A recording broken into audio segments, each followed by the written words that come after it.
نص مليار دولار تبرعوا فيهم السوريين بالحملات. من وين جابوا هالمصاري؟ شكلهم أبعوا البلاطة. هلأ موضوعنا ما عن كم المبالغ، لأنه احتياج سوريا كبير طبعا، وإنما عن الحملات اللي قادرة تكون المنطلق لإعادة بناء بلدنا. خلقت نموذج عالمي جديد ما بيشبه غيره، وبإذن الله رح يخلي سوريا تتعافى بأسرع من اللي بيتوقعه العالم. خلتنا نشوف بعيوننا ثقافة البذل والعطاء بسوريا الجديدة، مثل ما ذكر وزير الثقافة.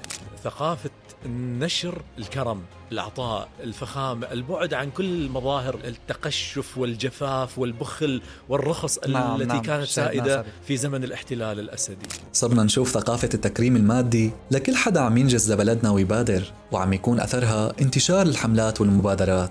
بس لحظة، رجعوني لحملة التبرعات، شو قصتها؟ بعد ما بدأت أول حملة يلي هي أربعاء حمص بدعم من وزارة الثقافة ورعاية محافظة حمص لدعم القطاعات المدمرة بالمدينة، تبعتها كل الحملات كامتداد لهالسنة الجميلة يلي سنوها جيراننا الحماصنة.